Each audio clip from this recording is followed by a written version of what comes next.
Assalamualaikum warahmatullahi wabarakatuh.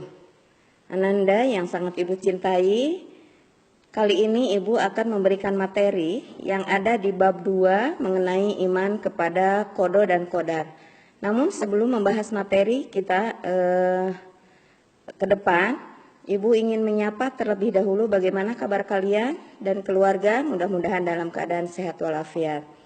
Ananda, untuk materi di bab 2 ini mengenai iman kepada kodo dan kodar, yang akan kita bahas yang pertama sub iman kepada kodo dan kodar menurut pengertian bahasa dan istilah.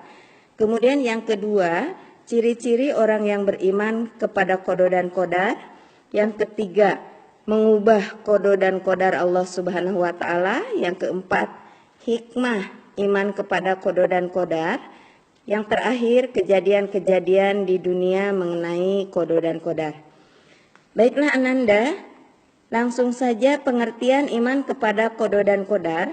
Menurut bahasa, kodo berarti hukum atau keputusan atau kehendak dan mewujudkan atau menjadikan.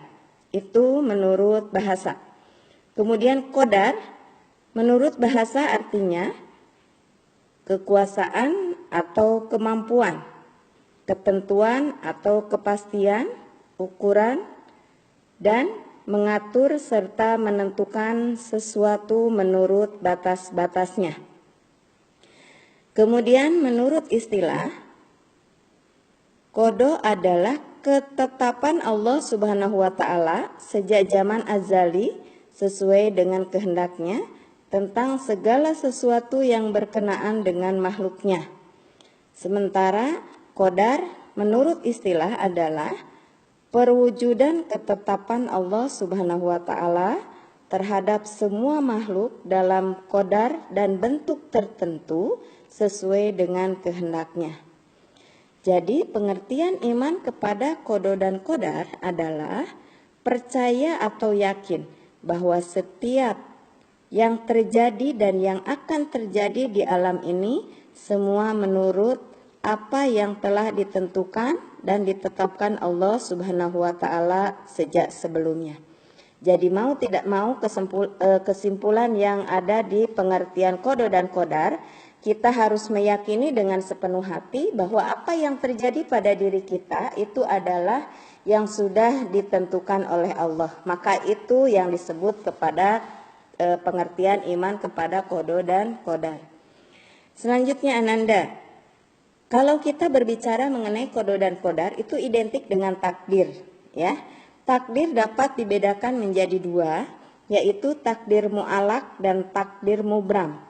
Takdir mu'alaq secara bahasa yaitu ketentuan yang digantungkan atau dikaitkan, sedangkan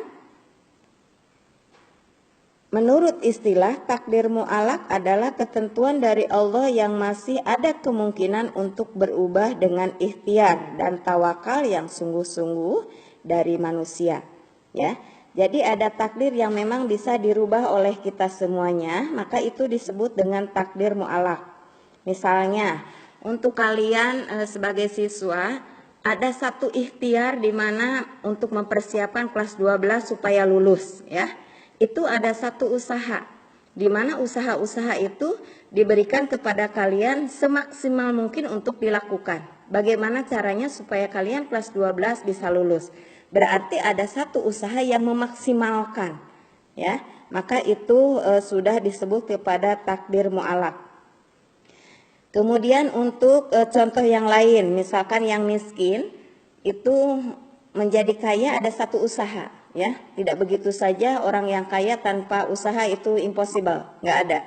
Kemudian orang yang bodoh supaya pandai, berarti ada usaha. Bagaimana caranya? Dan lain sebagainya yang identik dengan bisa diusahakan oleh manusia. Oke, kemudian selanjutnya pembagian takdir yang kedua yaitu takdir mubram.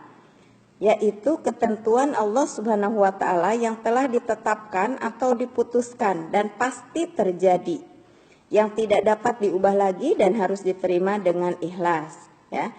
Jadi ada takdir yang memang kita sudah tidak bisa berusaha sekuat tenaga apapun yang dilakukan oleh kita itu tidak bisa ya, melainkan itu ketentuan yang sudah ditentukan, maka itu disebut kepada takdir mubram. Contohnya kelahiran dan kematian seseorang, kita tidak tahu kapan mati kita ya.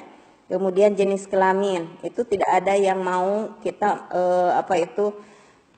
pengen kehendak sendiri, itu sudah tidak bisa dilakukan oleh manusia ya. Kemudian contohnya terjadinya hari kiamat, yang mau tidak mau itu semua tidak bisa diusahakan oleh kita, melainkan sudah ditentukan oleh Allah lewat takdir mubram. Kemudian selanjutnya ciri-ciri orang yang beriman kepada qada dan qadar. Di antaranya yang pertama menyadari bahwa segala sesuatu yang ada di muka bumi ini berasal dari Allah. Ya, kemudian yang kedua menyadari bahwa manusia tidak mengetahui apa yang menimpa mereka. Kemudian yang ketiga menyadari dan meyakini bahwa segala yang diperoleh dialami manusia baik berupa nikmat maupun musibah hakikatnya adalah ketentuan Allah. Kemudian yang keempat selalu mawas diri dan menghindari sikap sombong. Selanjutnya selalu bersikap berani berbuat dan berani bertanggung jawab. Kemudian selalu bersikap kerja keras dan berikhtiar, kemudian tawakal. Nah, itu semua menjadi ciri-ciri orang yang beriman kepada qada dan qadar. Kemudian selanjutnya ada mengubah qada dan qadar Allah. Di antaranya kita disiapkan untuk selalu berikhtiar, kemudian selanjutnya bertawakal. Tidak mungkin ada tawakal itu dilakukan oleh kita tanpa ikhtiar. Jadi kita harus ada ikhtiar ikhtiar dulu, kemudian akhirnya apa yang sudah kita usahakan kita serahkan diri sama Allah dengan berbentuk tawakal ya. Selanjutnya hikmah iman kepada qada dan qadar. Yang pertama memperkuat keyakinan bahwa Allah pencipta alam semesta. Yang kedua mendorong umat Islam untuk berusaha agar kualitas hidupnya meningkat.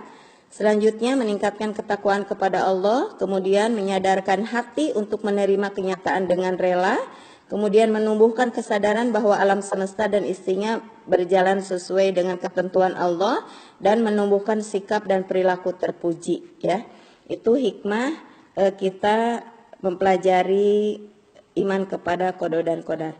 Selanjutnya, kejadian-kejadian di dunia, pembahasan tentang qada dan qadar tidak dapat dipisahkan dengan kejadian-kejadian yang dialami manusia. Di antaranya ada yang disebut dengan muhayyar. Muhayyar adalah kejadian yang berada di dalam kontrol manusia.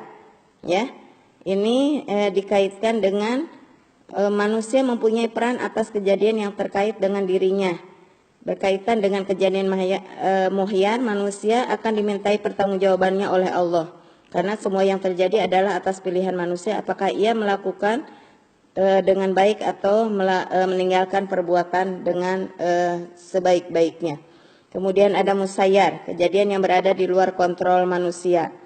Kejadiannya memposisikan manusia berada di area yang menguasainya, sehingga manusia tunduk dan pada segala sesuatu yang terjadi, walaupun manusia telah berusaha keras. Berkaitan dengan kejadian musayyar, manusia tidak akan dimintai pertanggungjawaban oleh Allah karena semua berada di luar kontrol manusia. Artinya apa? Kita sebagai makhluk Allah itu dikendalikan oleh nafsu yang ada pada diri kita. Kalau kita bisa menggunakan nafsu dengan sebaik-baiknya, insya Allah terkontrol, maka kebaikan akan mengiringi kita, dan sebaliknya. Kalau kita tidak bisa mengendalikan kontrol dengan kelakuan-kelakuan yang jelek, berarti ada hal-hal yang jelek yang ada pada pribadi kita. Nah, itu saja Ananda yang perlu Ibu sampaikan. Mudah-mudahan kalian paham. Terima kasih. Assalamualaikum warahmatullahi wabarakatuh.